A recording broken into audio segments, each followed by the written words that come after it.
Welcome back, everybody. Closing off day one is our final panel of the day in a session on data and analytics, whirlwinding our future.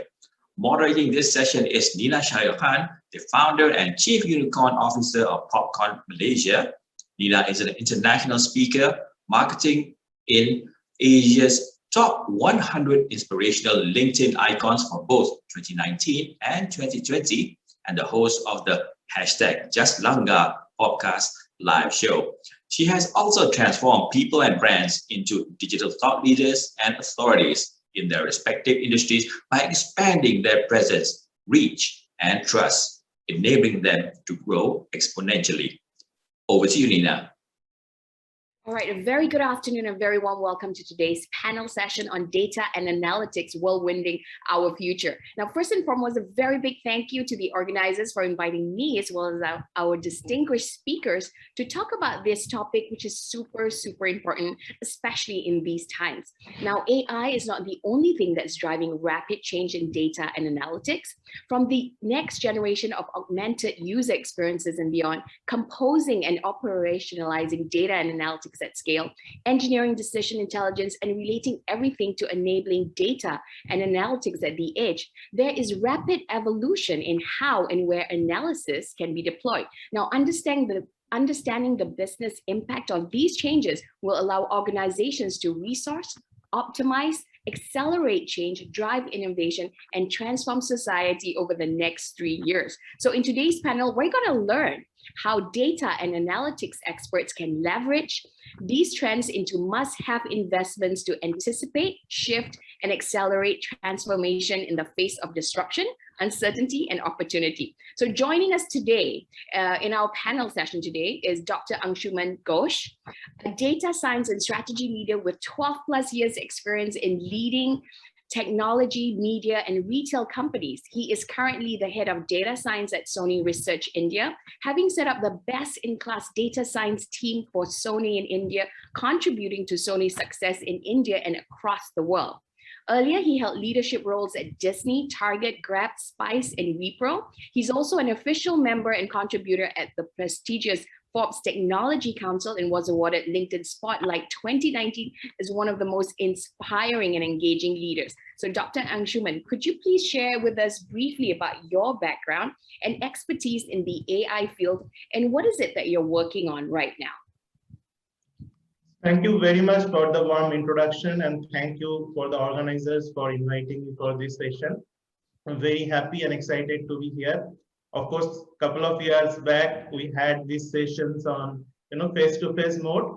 Now, of course, we're having on the virtual mode. But nonetheless, I'm very happy and excited to be part of it. So as you just mentioned, currently I'm leading the data science department for Sony R&D in India. So the R&D center was set up just 1 year back, and I was one of the first employees to set up the department and the team. And as you know, Sony is a global conglomerate. And especially in India, we have two big business divisions. One is entertainment and other is electronics business. So we are very closely primarily working with for now with the entertainment business, which is Sony Pictures Network India. And they have different offering. They have the TV offering, they have movies, but they have also, trying to get into the digital domain. So we have launched our online app like Netflix, which is called Sony Live, which is currently pretty big in India, and we're expanding to other countries. So our team is working closely with Sony Live to help them on the data analytics, data science projects. And one of the interesting projects that we are working on is building a recommendation system. So you all know, on LinkedIn, you have recommendation, on YouTube, we have recommendation, on Amazon, on Netflix. So we are all familiar with recommendation, where based on your behavior, your features, and other things, relevant videos will get recommended to you. So if you like a drama content, other drama content may get recommended to you. So that is one of the projects I'm working currently, along with other data analytics projects. And before this, I was working with Grab in Singapore. And as you may know, Grab is, a big super app in Southeast Asia. It's also present in a big way in Malaysia. And we have ride sharing, we have food delivery, we had payments, now have launched grocery. So I worked with different teams on different data analytics, model building, and data science project at Grab. And before Grab, I have worked with Disney Star TV and also Target. So that's briefly about me, and happy to discuss more with all of you. Thank you. All right, fantastic. So that's Dr. Anshuman Ghosh. Next, we have former Chief Information and Innovation Officer of Tata Singapore Airlines, Air Vistara, and a partner of Kalari Capital India, Mr. Ravinder Singh. Ravi is a Harvard Alumni Award-winning technologist, professor of innovation, rescue pilot as well, deep tech investor, and global speaker with several hundred global recognition and patents. Now, his body of work, mostly first in the world, is making difference with acute constraints of culture and cash via commodity technology. He's been acknowledged as Person of the Year, world's top 10 robotics designer, #1 artificial intelligence leader in Asia, and world's top 25 CIO. And not only is he active in India, USA, Singapore, Scotland, Mexico, and Africa through advisory, co-creation, hackathons, and innovation funding to create mass entrepreneurship at grassroots across rural towns and cities, he's also has over a decade experience as an investor, and he's mentored and managed successes and failures with a net portfolio gain of over 22 times ROI. Definitely amazing. And through all this, he continues to serve various international agencies by flying several hundred hours as emergency response expeditions, ranging from COVID to floods to earthquakes. I think he actually sounds like a superhero action star, right? A Bollywood level kind of thing. So ladies and gentlemen, please welcome Ravinder Singh. Ravinder, could you also share with us a little bit about your background and expertise in AI, and what is it that you're working on right now? It's very generous of you, Nina. I'm I'm just an engineer. I used to be a brilliant engineer 15 years back. Now I think I'm living in the shadow of that brilliance. Look, I have a specialization in aerospace and in computational sciences, and I'm trying to converge both of them, especially. I firmly believe that space will create tremendous amount of data, and that data has to be gathered, and some intelligence have to be, and insights have to be brought down so that we make our civilization to be a better place, a better civilization. My body of work mostly in the realms of cognitive computational sciences, ranging from robotics to deep learning. Out of 21 patents, 9 of them are relevant to AI, ranging from healthcare to education. What I'm doing now, I teach entrepreneurship and innovation. I encourage people who are way more smarter than me to become entrepreneurs, build large companies, and create employment using AI. That's one. I am fascinated by prospect of space getting into a zone of commodity, and maybe the realms of computational science will change from space to Earth rather than from Earth to space now, right from optics to data science. And the third one, where I earn my little bit coffee money, is advising multi-billion-dollar companies how to move from legacy to future. AI is one of the core pillars in that. So broadly, this is my body of work. Right. Okay. Got it. Thank you so much.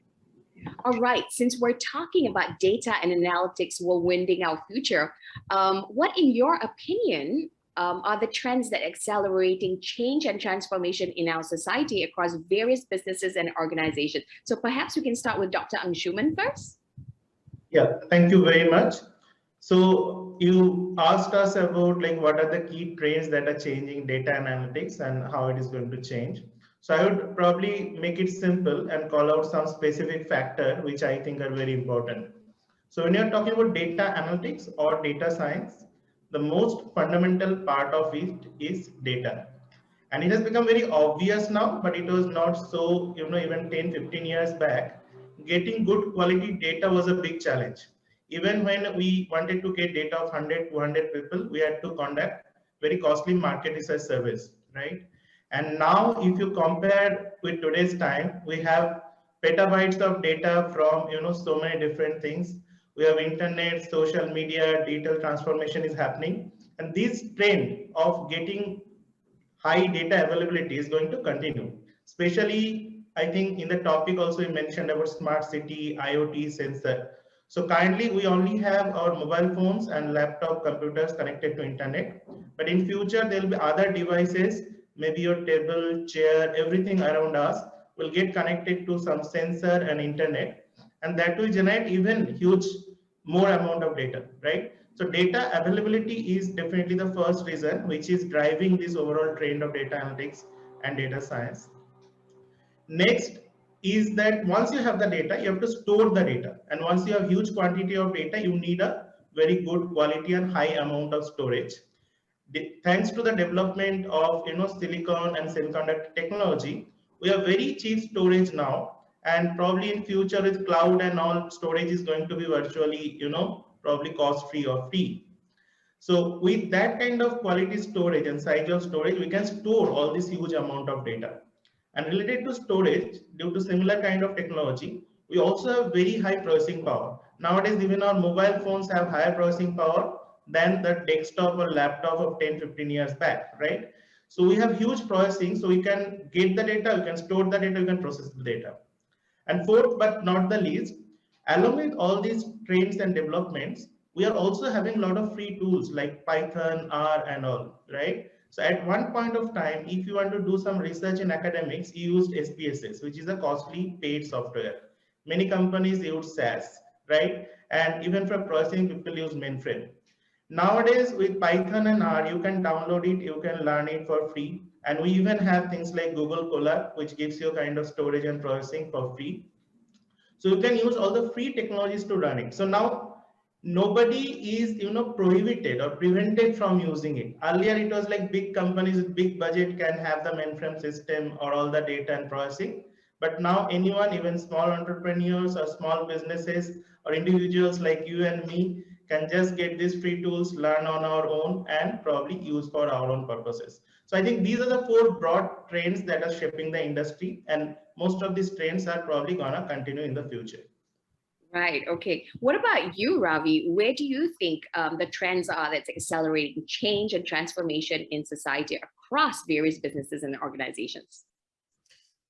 So Nina, I think roughly about 12 years back, I was at Amsterdam, and this was this World AI, Congress, and there were like 10,000 people, and it was kind of a mini stadium, and I made 4 predictions, and some people laughed, some people just made a face, but developers actually liked that, and I repeat that in almost every time I get opportunity to talk.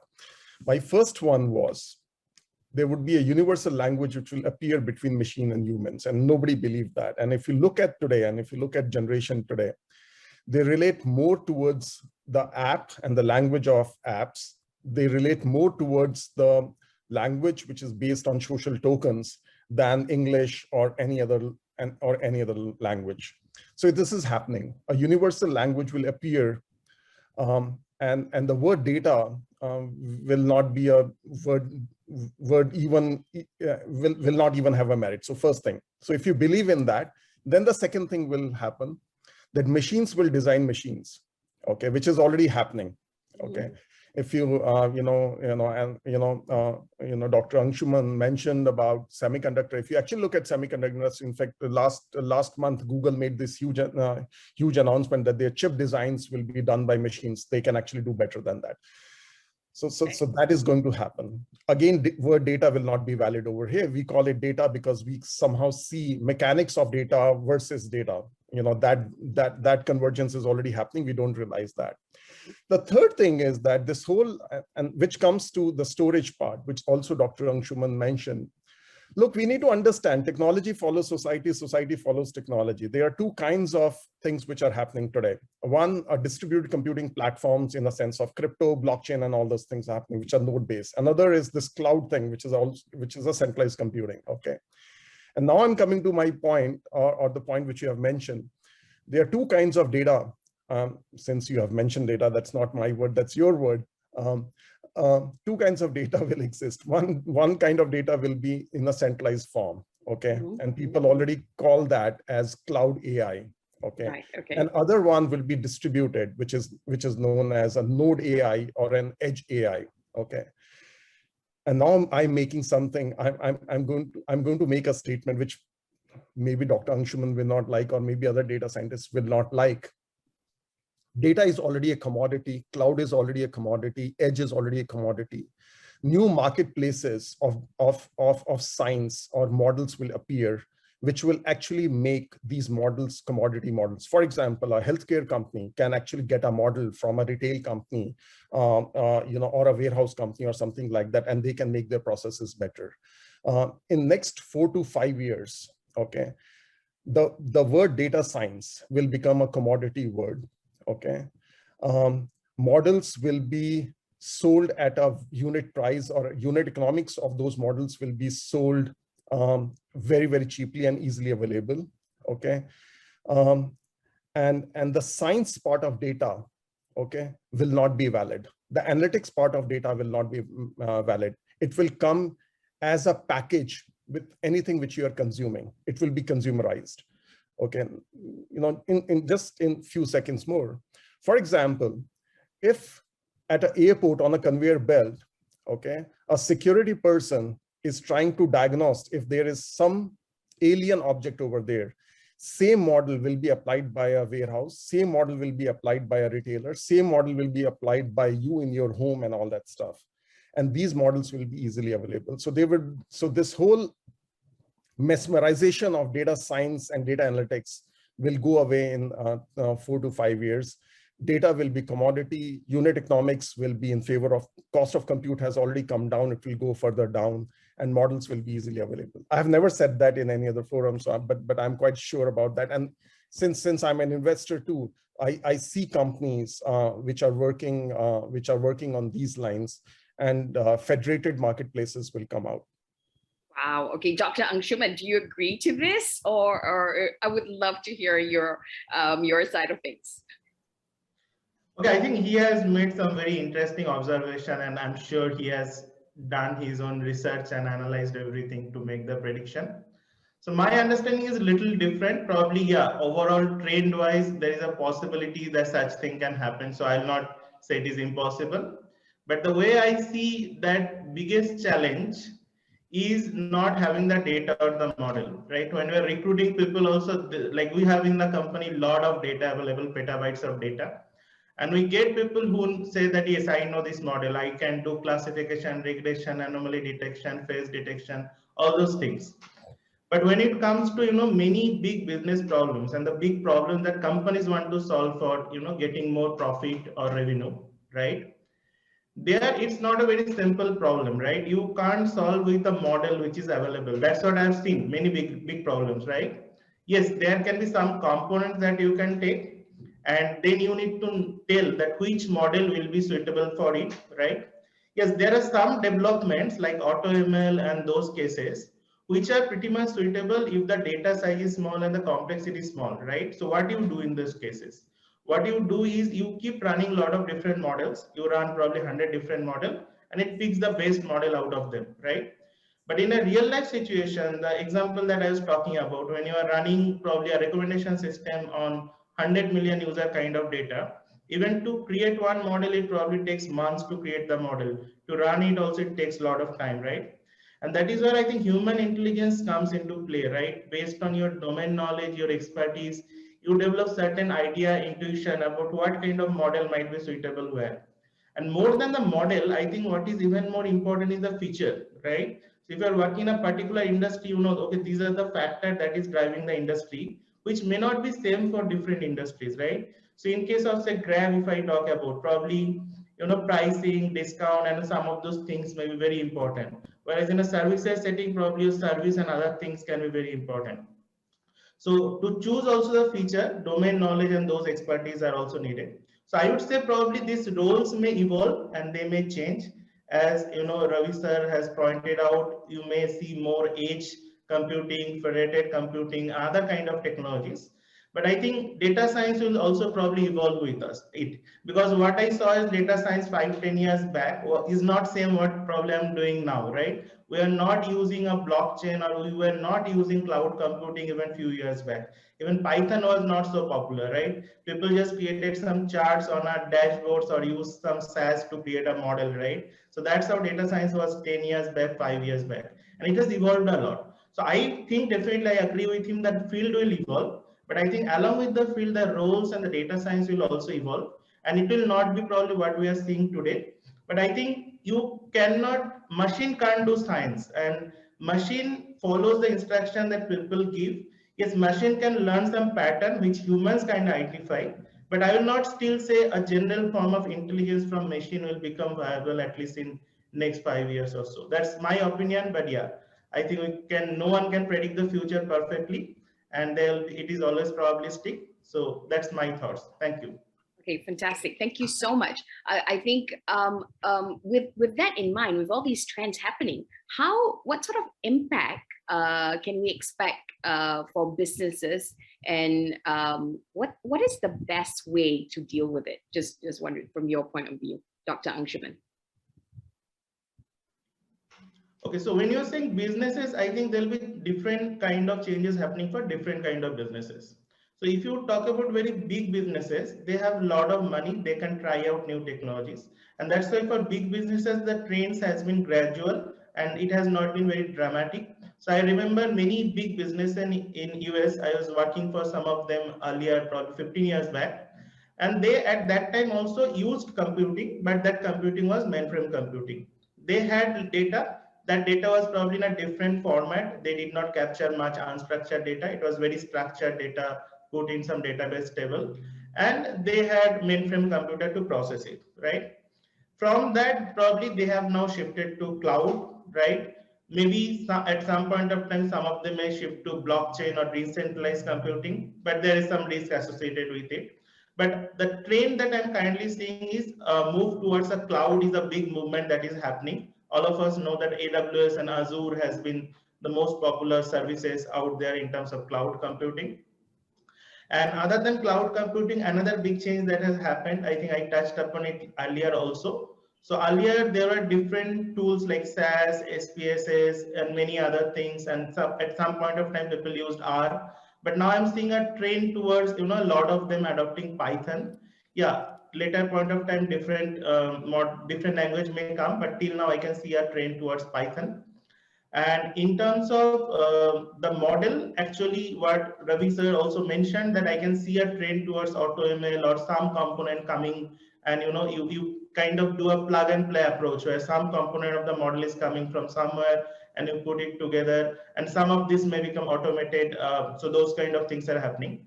And when you're talking about future, I think 2-3 new areas are very important. So with the sensor and IoT, we can capture a lot of data. And now that we have all mobile phones, I also think the edge computing becomes very important, that, if some processing can happen on the edge, that is important for the latency also, and it's also important in terms of privacy. Now that privacy is becoming very important, people don't their data to be shared to the centralized servers. So if your data about your gender, location, and other preferences stays on your device, and some model can run on your device, so the data is not going anywhere. So that is where edge computing for computing and federated learning, that is a method of machine learning algorithm. So those are some technologies which can become very interesting, and probably they will flourish in future. Right, those are for big companies, right? So those are for big companies. Yeah, sorry, I did not finish the other part. That's okay. Yeah. So yeah, so big companies will follow this trend, and they'll probably gradually move to the next trend and the next advancement, right? But for the smaller companies or SMEs, I think even more opportunities, because most of them were not doing any kind of data analysis. It was probably gut feel. The store near your house, they probably never used any kind of data. It was all based on intuition, judgment, and some overall monthly numbers. But now, as I mentioned, there are free tools, Python, and easy to learn, or they can recruit a person, an intern, or small analyst who can do that analysis without using very complicated tools. And especially with cloud also, you can run your algorithms or you can store data at a very cheap cost. And I think AWS and Azure gives a free tier where even without paying any money, you can use a lot of services. So without paying any fee and without using any complex software or without paying any license fee, anybody can use this. So I think for them, the biggest ROI will not come from very advanced edge computing or blockchain based application, but simple, just capture some data, do some simple analysis. If they can do some visualization dashboard just to see the trends and pattern, is my sales going up or down? Is there any seasonal impact? So does my sale go up in the New Year time or Christmas time? Does it go down at some other point of time? Does it go up when I decrease the price or give an offer? Right? So those kind of simple analysis and insight can give them, I think, huge ROI, which probably many of them are not doing, and I think huge opportunity for them. All right, fantastic. What about you, Ravi? What sort of impact do you think can we expect as a result of the trends will happen to businesses as a result of the trends? One thing will always remain as it has, Nina, that large companies will be interested in smaller companies for acquisition, because if they can't organically scale themselves and compete. And but one other thing which will happen in a remarkable way, it's already happening, that you will see a lot of other unicorns. You will see small companies becoming large companies and not getting and not getting big by eroding into existing markets which these large companies have created, but creating their new markets where these large companies will struggle to even compete. But since the subject is intelligence and look, there are two kinds of I'm just broadly simplifying it. There are two kinds of artificial intelligence. I'm not using word data intelligence because that can be skewed. It can come under structured languages also. One is a narrow intelligence. Now, if you actually look at narrow intelligence, where one company or one industry tries to solve one problem and one simple task and optimize it or solve it again and again, I think that is an area where we have already achieved tremendous amount of success. And I think machines and computational machines are already doing better than humans. Large companies who have recognized them, for example, if you look at defense as an industry, or if you look at automobile as an industry, they are doing tremendously well. But if you look at agriculture as an industry or retail as an industry, I'm talking about brick and mortar retail, they have to do more. Okay. So if you want to extrapolate that a smaller company will be able to build a very smallish company will be able to build a very intelligent satellite and compete with NASA's of the world or Indian ISRO's of the world. I don't see that likely, because both of them are highly smart and they have adopted this intelligence and they they consistently optimize that. But a very intelligent AI-oriented company, who wants to optimize how warehouse management happens. Well, there are so many companies which are already appearing and they are challenging the big ones. The second kind of intelligence is the journal intelligence, okay, which is a little bit tricky, okay. Because, and here humans are still better, but they are better because, look, all these industries, large companies somehow operate in silos, okay, and when they operate in silos, they create these models, and these models are specific to them, and when they are very specific to them, intelligence or the intelligence of that particular model is pertained only to their company per se. Now, I see that changing. I see consortiums being formed where a bank basically sharing their best practices or their models with say a manufacturing unit or something like that. And if that happens, then in a general intelligence domain, large companies will have a far better scope to disrupt than a smaller companies, because they will be sitting on a large number of processes, historical data, their ability to create consortium, their ability to basically come at a very high end of the value chain and then disrupt using AI is far more likely than. Now, if you ask me another question, Ravi, which is likely to happen? Look, large companies anywhere in the world coming together to form a consortium, it happens only if they want something from government or they want to create new regulations. Otherwise, they don't come together. So I don't think that will happen. So smaller companies will solve problems, and they will use power of AI both in deep learning and machine learning space. They will use analytics to understand consumer behavior way better, and they will create new markets, and they will create new industries somewhere. And larger companies who either will learn from them, or they will die, or they will acquire these particular companies, and they will become far bigger. That's how I see ecosystem to evolve. All right, got it. What about the way businesses are approaching all this? Is there a difference from technology business and normal businesses, enterprises, and how they're gearing for this change? Is there a difference? I can probably take that, and then Ravi sir can share his thoughts as well. So I've worked both in the technology industry as well as some of the legacy, companies. So I'll not name any particular use case, but definitely there is a lot of difference, because when you're talking about technology company or a startup, they are born with the technology or the kind of thing they are using, right? So from day one, they think, okay, data is important or AI is important, or some of them brand them as AI company, right? So there is a, from the top level and also from the investor level, there is a huge impetus to use data analytics or even other technologies which are, coming up, so that they can compete and differentiate from the big companies.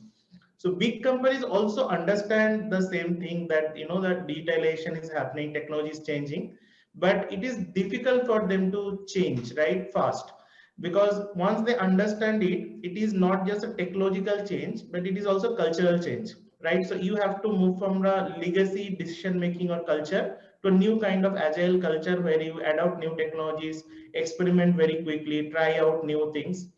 That is one. Second is that many at the times you also have people who have been working for a long time in the big companies, right? And they may not have been very familiar with the technologies. Yes, it happens that some of us are probably self-motivated and we may go and learn new technologies ourselves. But for many people who have been there for a very long time, it is very difficult to change or adapt after a point of time, right? That is the second thing. And the third thing, many a times big companies play a defensive role, right? They don't want to take very high amount of risk. So when you are adopting a very new form of technology, for example, blockchain or something like that, the risk is very high. And even for say a pharmaceutical company or a healthcare company, they see the opportunity if they can use AI and machine learning for creating new drugs or healthcare. There is huge opportunity, but the risk is also very high, right? Because one wrong case can basically damage their brand and create a lot of repercussions. So many big companies like banks or pharma don't also want to take that level of risk. Whereas if there is one company which is coming as an AI for healthcare, so their focus is using data science and AI for healthcare, or company coming as a blockchain company itself, right? So for them, the focus is very clear. They want to use digital and technology to further their gains and create a new market, right? So that's why I think they can be very fast, agile. They may make mistake, but they will experiment, learn from the mistake. And if they can, correct their mistake and keep learning, I think they have a better opportunity. Many big companies also will be successful, but it will depend on the leadership and how they handle the digitalization and change of culture and upgrade the skill of the people. All right, fantastic. I think I'm going to ask you a different question, Ravi. What about how can we unify data and market analysis to aid organizations and businesses in a swifter and improved decision-making for the next years to come? How do you see that happening? That's not an easy question. That's a that's a difficult question. Because it is already happening, but it is happening in a very strange way. And let me try to answer that. Look, any data what you get, one of the first things which you basically do is and what Dr. Anshuman really mentioned before, is feature extraction. Okay, that's the first thing which you do. And then, if you're able to do it very, very successfully, and then you do the classification, and the merit lies in classification, which also Dr. Anshuman mentioned. Though, me and Dr. Anshuman has got a difference of opinion in the sense that I say that, look, models will be democratized, and next 4 or 5 years, you will find, anyone can pick any models, and they would be pretty much at a commodity price or something like that. And then you get, insights, you can call it insights. I basically say that then you get, either how consumer is thinking, or you basically get a new product definition. You can actually create a new product, you can define new markets, you can actually improve your consumer behavior. Is it happening? To an extent it should happen. I don't think so, and there are a few reasons for that. As an academic or as an engineer, when I say that, look, cloud is legacy, it is truly legacy from a tech and engineering perspective. It has been there for now 14, 15, 16 years. But large companies have not adopted them, and they have not adopted them for several reasons. Politics of data, laziness, moving from a capex to opex model or something like that. If that changes, okay, and now if is becoming far more dangerous, because if they don't change, then they will survive in a regulated environment only. But in an open environment, it would be very difficult for them to even survive, because world has moved forward, way forward when it comes to adoption of technology.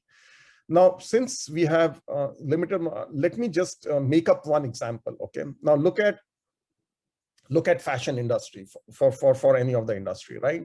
One of the raw data which comes in the fashion industry is basically pictures, and different kind of pictures. Okay, pictures of models, pictures of clothes, various textures, various colors, various styles, various sizes, and all that stuff. Okay. Now, if you ask anyone, okay, whether a brick and mortar, whether a fashion house, whether a sourcing house, or I don't know, whether an e-commerce company or something, they actually spend tons of time and material, more time in terms of shooting, fixing them, putting them all together. And it's highly seasonal. When fashion changes, again, you have to do that. That will dramatically change. That will dramatically change, and that will change not only from the perspective of how models appear and how do you put that fabric on them and how textures will come. All of them will come in the realms of deep learning, machine learning, and image processing. Okay, and they are not difficult code to write.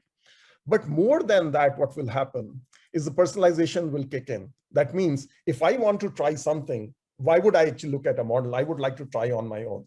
So gamification and insight will come together, and the backdrop will be these very, very cool artificial intelligence code with tons of data backing them. I'm just giving you one example. I can take that example to manufacturing of a car, or flying an aircraft, or anything which is autonomous.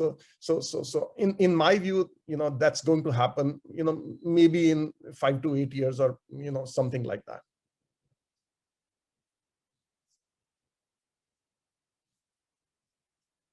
I think it might be happening in stores as well. There are some stores where there are mirrors where you can actually see the clothes in front of you.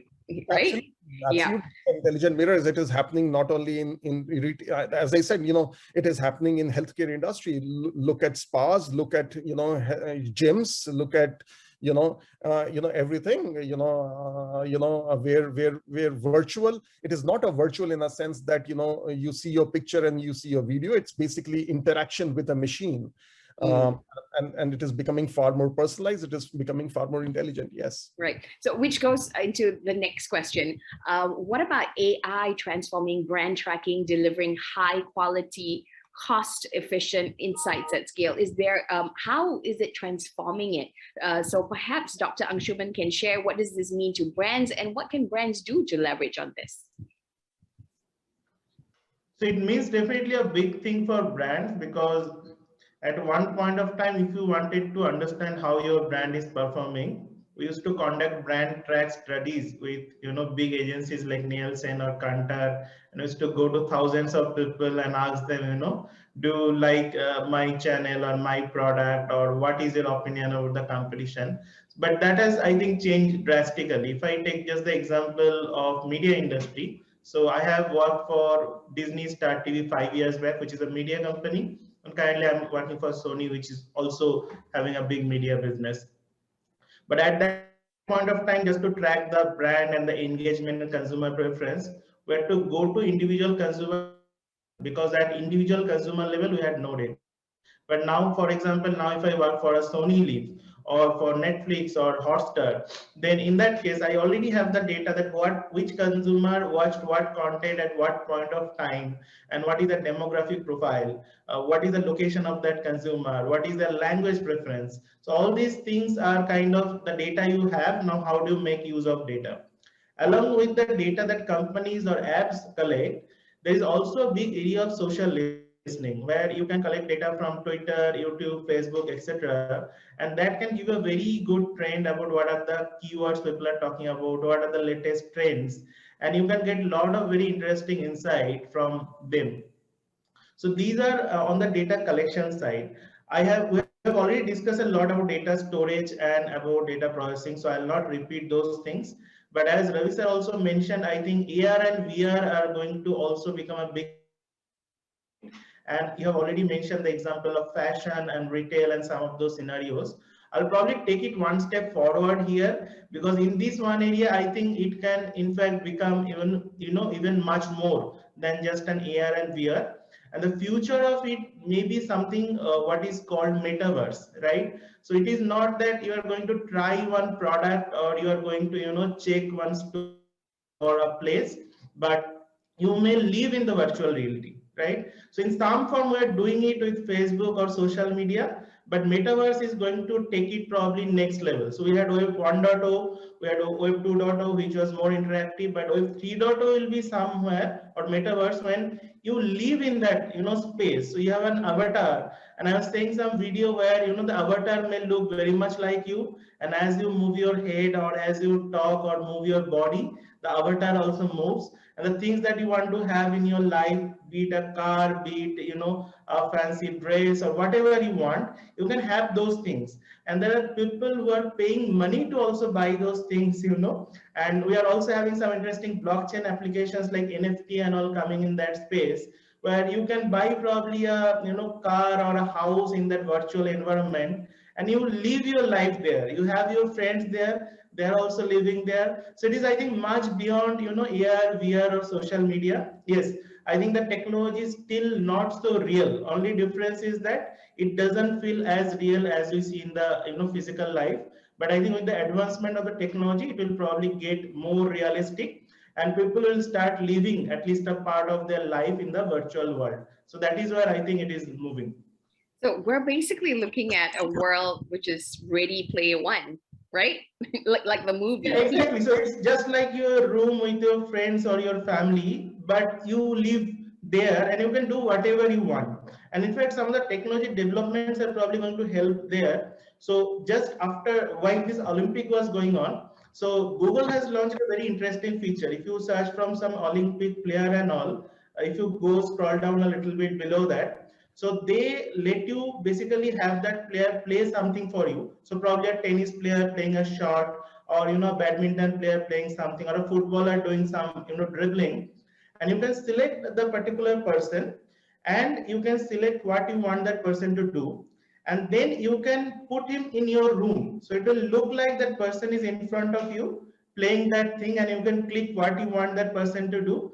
And I tried that, and it looks like just that person is in a room. So the same background, it also understands where the floor is, so the person can walk on the floor, they can move inside the room, and they can do whatever they are doing. And if you look at it, it looks like as if somebody is doing something inside your room. So it's kind of crazy, but that's where I think the future is. Wow. Okay, fantastic.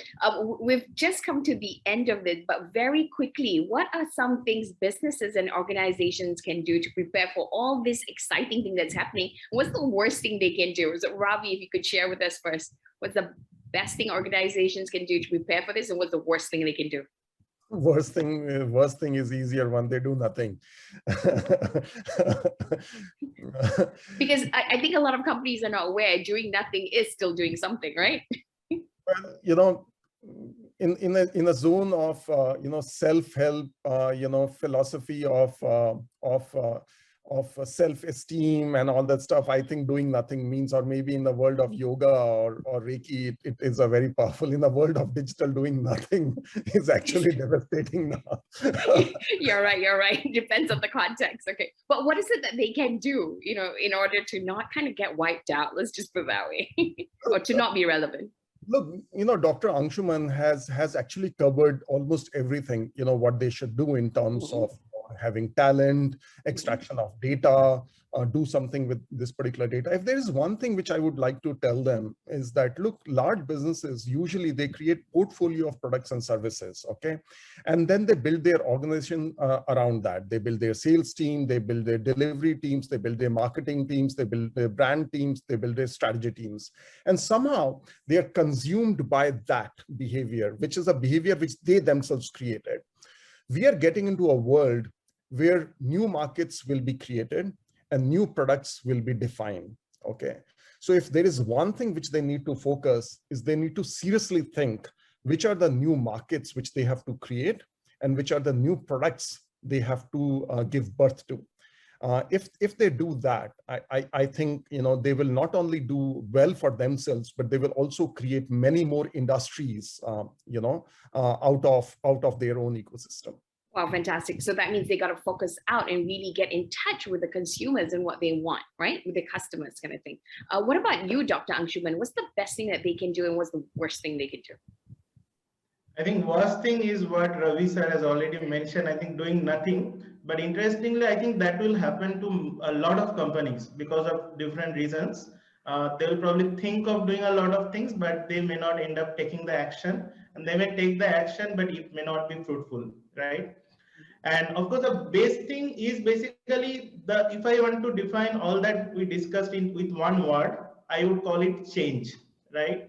So the technology is changing, digitalization is changing, new markets are coming, new products are coming. So change is happening and the pace of change is increasing, right? So we in history at no point of time saw technology or things around us changing so fast. Just 20, 30 years back, we probably did not have mobile phone. iPhone was launched just 12 years back, right? And we can't imagine a life without a smartphone and internet now, right? And even some of the things we are using, probably they were invented, 5, 10 years back, and they have become part of our life. So the speed of change has increased, a lot. And this is where I think many big businesses may struggle.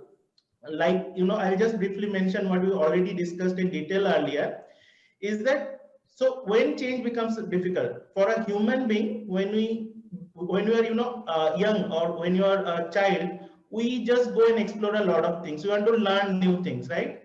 But as we grow old, we have certain knowledge and experience, and we think, okay, we know everything, right? We have this attitude that, okay, now I have learned everything, I have done my studies, I've worked for so many years, I know everything. And there is a risk awareness and fear for change. People don't want to change, right? I think the same thing happens for a company also. So when the company starts, they probably try out new things. Most companies created some new product or market, and that's how they grew.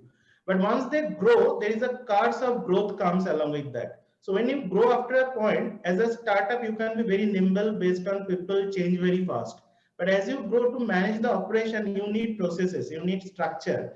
And that's where bureaucracy sets in, right? So we have set processes and structure, and there is a budget for everybody to do things. And probably, you cannot change so fast. Even if you want to change, you need certain approval, permission, you have to do meetings, presentation, a lot of things. So it is a part of a big business which is necessary for it to run very efficiently. But that efficiency will cause that problem in change. So when you are very efficient and bureaucratic, it may work in a process-oriented fashion, but it may not be so easy to change. So that's where I think other points Ravi sir has pointed out, but I would say they need to have a leadership involvement in this change, and they need to create a culture where, if not the entire company, at least a part of the company focuses on finding out this new, new areas, new products, new market, and at least do some prototype and testing of that, and based on that take a informed call which are the areas they should pursue. Wow, thank you so much. That was so much insightful sharing today. Thank you so much. If anything that I learned, it's doing nothing is the worst thing you can do. Change is happening so fast that we got to be flexible, and to also not just focus in and be so consumed with what we're doing, to also focus out and see what's happening. What are the consumers wanting? What are the products that's going to be created, yeah, in this new age and time. So thank you so much, Dr. Anshuman and Ravinder. I'm afraid that's all the time we have for today. We hope you guys had an amazing time and learned so much from us. Thank you so much. Thank you. Thank you, Nina, and both our panel members, Dr. Anshuman and Ravinder, for that wonderful deep discussion. With that final session, we have concluded day one of the Digital Ecosystem Week of the Malaysia Tech Month 2021. I'd like to thank all our esteemed speakers for powering up this week for their outlooks, ideas, and insights on pragmatizing the digital economy amid today's unprecedented uncertainties. So we invite our participants to come back, join us right back here tomorrow at 10 a.m. But in the meantime, do check out our agenda for the satellite events happening all around the MTM space. We also invite participants to make use of the virtual networking lounges available. So you're also welcome to reach out to the event admin by the chat box in any form of assistance that you require. So with that, we end this session on a high note. And thank you. This is Sharil, your host, signing out for today. See you tomorrow at 10 a.m. Stay safe.